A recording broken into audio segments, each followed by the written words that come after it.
लंका के सम्राट इस मिथिला नगरी में आकर राजा जनक ने उनका वंदन, अभिनंदन, स्वागत। तत्पश्चात दशरथ जी के द्वारा उनके प्रण के प्रति एक विरोध खड़ा करना। चलो चलते हैं, अपने में मिलाते हैं, बात करते हैं। लंका के सम्राट, अद्भुत विद्वान, भगवान शंकर के परम उपासक जय जय भोलानाथ की कहा परिस्वन शोणितपुराधीश महाकाल बाण जय जय श्री शंकर भगवान। श्रीवान कहें, आपने एक बात कही। एक समय वो था जब ये जनमानस त्राई त्राई कर रहा था। अच्छा, अभी भी वही समय है। तब समय तो प्रभुत्व का था और अब आपका है। रखे हैं ये, मिटा दिया जाए बंधन समाज का, मिट दिए जाए खून के आंसू। नहीं, नहीं हो पा रहा है। क्यों? कि सब तरह से उनका था, आज समय का। और मैं जानता हूं कि आप जैसा व्यक्ति जिसने कभी भी धर्म का ही कार्य ना किया हो, वो आज मिथिला नगरी में आकर धर्म की बात अपने समाज के मध्य रखा। ये बात थोड़ी सही नहीं, क्योंकि दशरथ जी के द्वारा, दशरथ जी के बारे में लिखा गया है, जय विधोय धर्म निर्मूला, शोष करे प्रेत कूला। वही कर है, वही आपके द्वारा किया जा रहा है यहां पर। श्री श्री बहुत सुंदर। आपके वक्तव्य से निश्चित रूप से ये रावण प्रभावित हुआ, किंतु आपने अपने वक्तव्य में कुछ आरोप रावण के ऊपर आरोपित किए।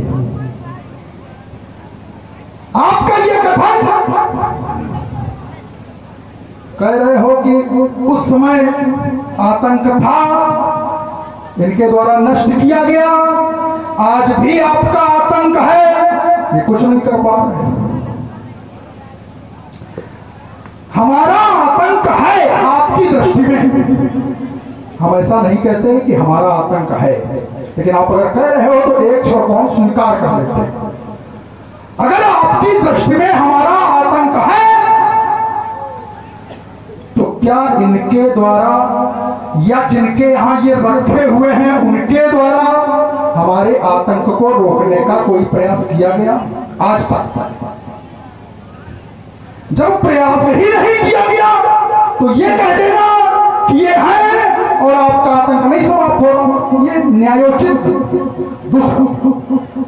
आपने कहा कि धर्म के प्रतिकूल आपका आचरण है, तो हम राजा जनक पर भी लगा सकते हैं और यही आरोप हम आप पर भी लगा सकते हैं। राजा जनक एक मानवतावादी राजा है। राजा जनक मानव धर्म को मानने वाला राजा है, किंतु राजा जनक के द्वारा किया क्या जा रहा है, ये मैंने प्रारंभ में ही कहा था। एक परोपकारी को इस स्थिति में पहुंचाने का कार्य यदि किसी ने व्यक्तिगत स्वार्थ के लिए किया तो राजा जनक ने किया। फिर आपने कहा, देखिए धर्म की चर्चा, बहुत सुंदर चर्चा आपके द्वारा आई, और आप जैसा व्यक्ति है तो मैं चाहूंगा कि धर्म पर दो दो बातें होनी चाहिए। आपका धर्म क्या है? जिस पक्ष को लेकर आप यहां पर खड़े हो, क्या वो आपका धर्म है? हम तो अपने धर्म का पालन कर रहे हैं। आप क्या कह रहे हैं?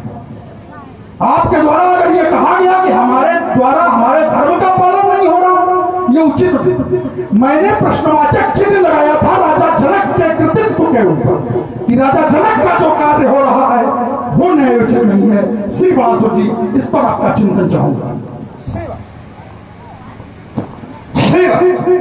आपने कहा कि राजा जनक का कृत्य ये अच्छा नहीं लगा। जिस वक्त आप मिथिला में आए थे, आपने राजा जनक को सुंदर सुंदर शब्दों के साथ उनका आशीर्वाद उनको दिया। यानी कि जब उनका कृत्य अच्छा नहीं था तो उनको आशीर्वाद देने की जरूरत नहीं थी। क्यों? जब व्यक्ति अन्याय होता है, अधर्म करता है, और अधर्म को शरण देना ये भी एक श्रीमान जी अधर्म है। अधर्म व्यक्ति को शरण देना ये भी एक अपराधी से दृष्टि में आता है। और आपने मिथिला में आकर राजा जनक को सुंदर शब्दों के साथ आशीर्वाद दिया। इससे सीधे सीधे राजा जनक को यह कार्य करने के लिए आपने उत्साहित कर दिया। यदि राजा जनक का कार्य या कृत्य आपको अच्छा नहीं लगा तो आप राजा जनक को आशीर्वाद ना देते। श्री राम, ये आपका कथन कि रावण राजा जनक को आशीर्वाद न देता। कोई भी व्यक्ति, कोई भी अपने से बड़े का, अपने से श्रेष्ठ यदि अभिवादन करता है तो ये उसका नैतिक कर्तव्य है कि वो उसको आशीर्वाद दे। और आशीर्वाद ना भी दे, आपकी यदि बात हम 100 मान लें कि राजा जनक को हमको आशीर्वाद नहीं देना चाहिए था, तो कहा क्या जा रहा है? अभिवादनशीलस्य नित्यं वृद्धोपसेविनः चत्वारि तस्य वर्धन्ते आयुर्विद्या यशोबल। हम आशीर्वाद ना भी देते। उन्होंने हमारा अभिवादन किया तो 4 प्रकार के यश तो उनको स्वयं प्राप्त हो गए थे। और ये हर बड़े का, हर श्रेष्ठ का कर्तव्य है कि यदि व्यक्ति दोषी भी है, हमने उसका पक्ष नहीं लिया। और तुम कह रहे हो कि हमने सुंदर सुंदर बातें राजा जनक से कही।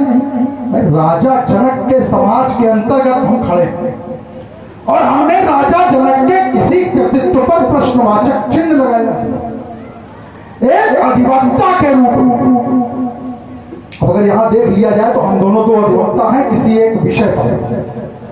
एक अधिवक्ता के रूप में राजा जनक की तरफ से तुम खड़े हो और अपना पक्ष लेकर के हम खड़े हैं। तो राजा जनक यहां नहीं है ये नहीं माना जा सकता, क्योंकि आप उसके संरक्षक हो। इस समय आप उसका पक्ष लेकर हमसे वार्ता कर रहे हैं। यह नहीं कहा जा सकता कि राजा जनक यहां उपस्थित नहीं। या राजा जनक से जो हम जो बात कर रहे हैं वो राजा जनक के संज्ञान में नहीं जाए।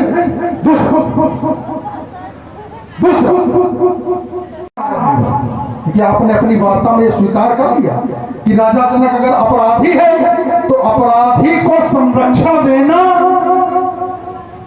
ये भी अपराध है। तो क्या आप ये स्वीकार करते हो कि राजा जनक अपराधी है? और अगर अपराधी है तो यहां राजा जनक के कृतित्व को संरक्षण कौन देगा? हमारे द्वारा दिया जा रहा है या आपके दिया जा रहा है? तो दैत्येंद्र बलि के सुष्मन शिव भक्ति क्यों ठुकराई है? श्री शंभु के अपमान की यह नीति क्यों अपनाई है? जब निज इच्छा का वर पाए सिया ये अम्ब का वरदान है, तो चाप का खंडन कराना शंभु का अपमान है। जाने जनक ने कौन सी बूटी तुम्हें पिलाई है? श्री शंभु के अपमान की यह नीति क्यों अपनाई है? श्री आपने कहा यदि राजा जनक को आप अपराधी मानते हो तो आपने स्वीकार कर लिया अपनी बात। नहीं श्रीवादी, मैंने आपसे यह कहा था कि जब आप ये जानते हैं कि राजा जनक अपराध की श्रेणी में खड़ा है तो आप आशीर्वाद न दें। क्यों? यदि आपने आशीर्वाद दिया तो आप राजा जनक को उनका कार्य करने के लिए उत्साहित कर रहे हैं। यदि उनका कृत्य आपको अच्छा नहीं लगा तो आप उसे कह देते कि राजा जनक को आपका ये कृत्य अच्छा नहीं है, लेकिन नहीं, आपके द्वारा राजा जनक के लिए कुछ नहीं कहा गया। प्रतियोगिता जिसने रखी उसके प्रति कोई विरोध नहीं श्रीमान जी, और जो व्यक्ति प्रतियोगिता में भाग ले रहा है उसके प्रति श्रीमान जी खड़े नहीं खड़े। ये बात थोड़ी समझ नहीं आई श्री भाई। जो आपका कथन है बस, ये संग्राम बहुत सुंदर है, कुछ भी जो आपका कथन है उसका उत्तर मैं पूर्व वक्तव्य में कर चुका हूं। पुनरावृत्ति यदि होगी तो मुझे लगता है आनंद नहीं आएगा, लेकिन आपने एक वार्ता जो जोड़ दी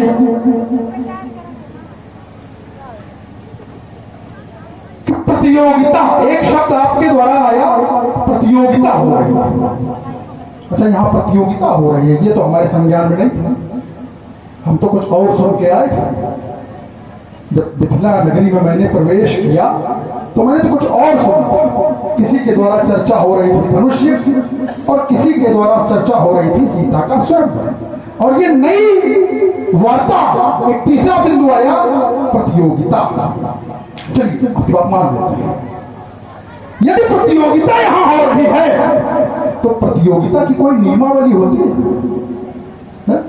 प्रतियोगिता में जो प्रतियोगी बुलाए जाते हैं या जो प्रतियोगी भाग लेते हैं तो या तो उनका भार वर्ग रखा जाता है या उनका आयु वर्ग निर्धारित किया जाता है कि इस आयु से इस आयु तक का व्यक्ति इस प्रतियोगिता में भाग लेगा, अथवा इस भार से इस भार तक का व्यक्ति इस प्रतियोगिता में भाग लेगा। क्या राजा जनक के द्वारा यहां ऐसा कुछ हमारे संज्ञान में नहीं? हमने तो जो सुना था वो राजा जनक ने धनुष को उठा करके इसकी प्रत्यंचा चढ़ाने का पड़ा, यह सुना प्रतियोगिता। और अगर स्वयंवर है, अगर राजा जनक का ये स्वयंवर है, क्योंकि मुझे जो भी वक्ता यहां सुनने में आई है, यज्ञ यदि सुनने में आया है तो यज्ञ की कोई विधा मुझे यहां दिखाई नहीं दे रही।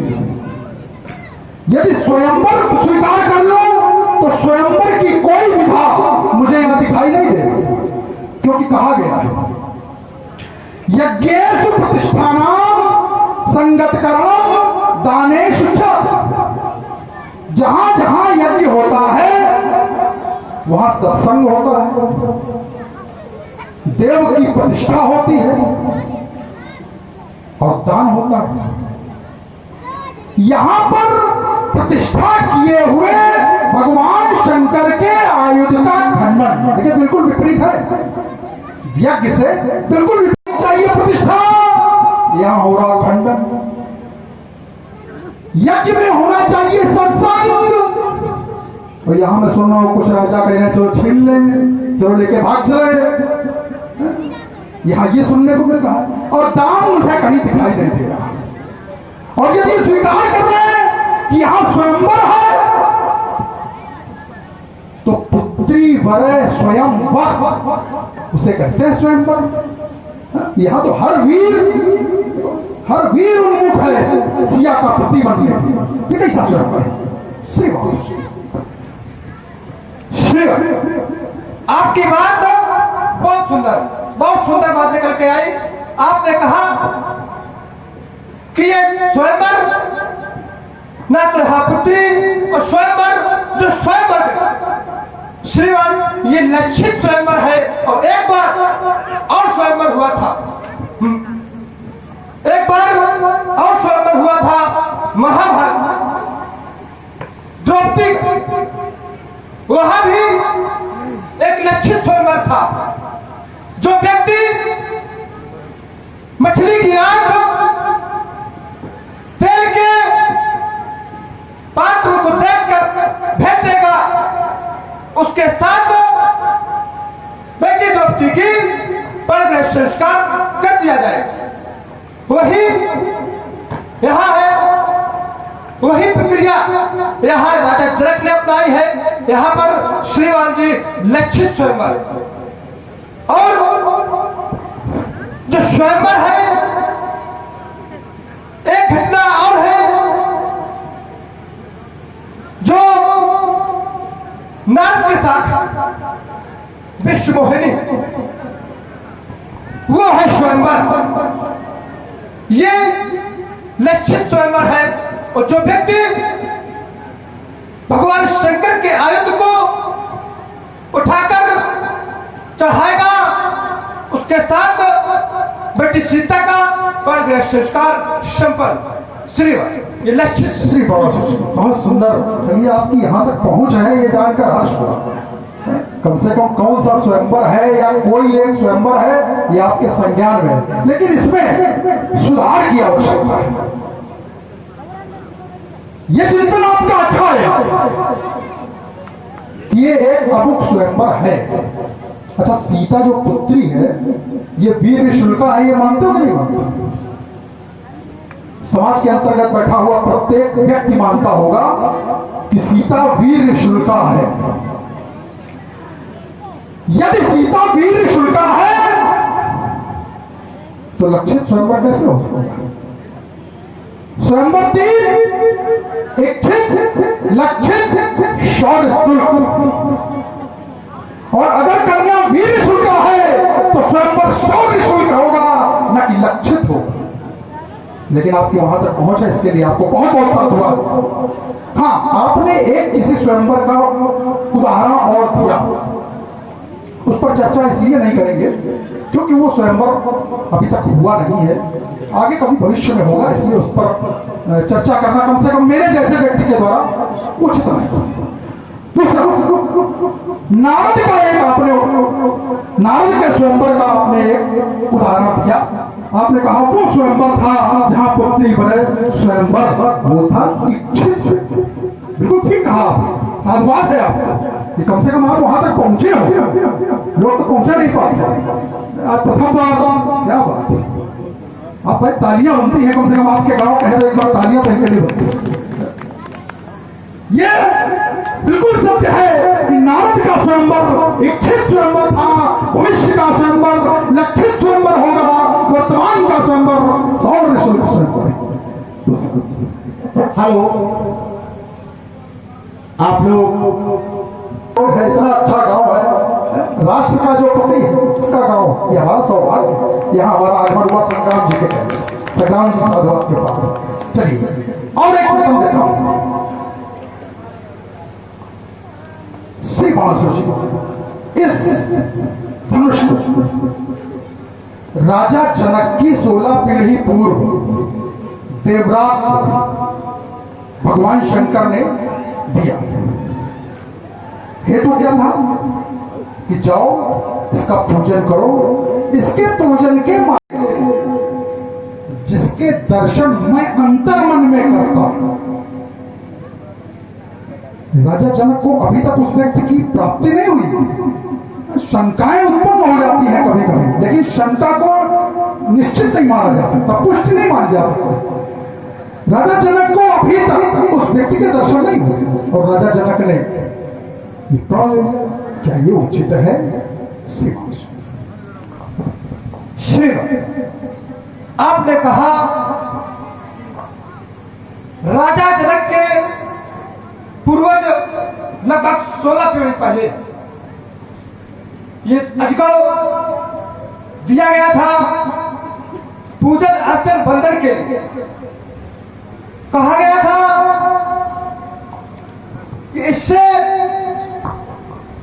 तुमको लेकिन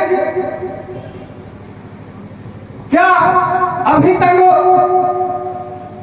राजा जनक को प्राप्त हुआ?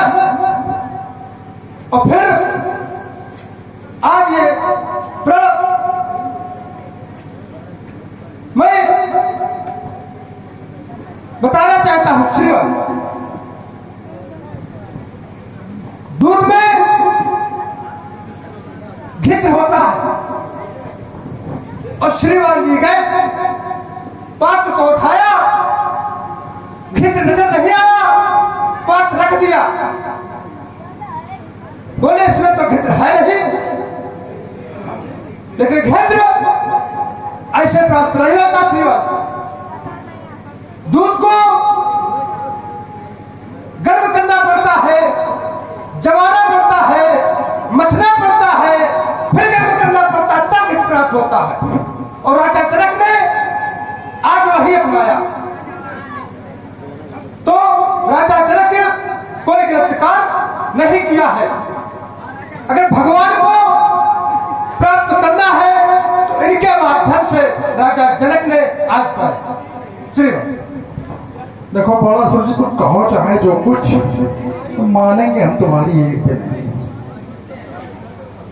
मैंने पूर्व में एक घोषणा की थी और उसी के समर्थन में मेरी दूसरी घोषणा।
श्रीवाजी बोल रहे हैं इससे निकलेगी लपटे तो इससे क्या टाफी बरसेगी?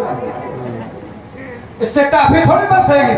अरे जिस समय चलेगा खड़ा होगा तब ये लहू लहान होगा, और जिस समय ठंडा होगा तो और लातों पर खलजम उठा देगा। क्या निकलेंगे इससे? टाफी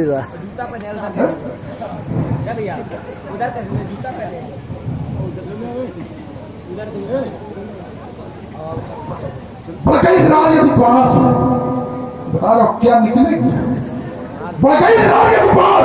तो नहीं समझे हम सब लेंगे, ये लहू की रफ्तार पाएगी, लहू के सागर उमड़ेंगे, टुकड़े टुकड़े हो जाए गगन, फिर धरती धस के फाट जाए, ये टुकड़ी से टुकड़ चुन रहे और बात चुनी चढ़ जाए, ये धुर्रे हो जाए जवानी के चिंगार घूमेगा मेरा दिमाग तो चिंगारों से पूछे अनंत धन खंडन करने वाले के। अरे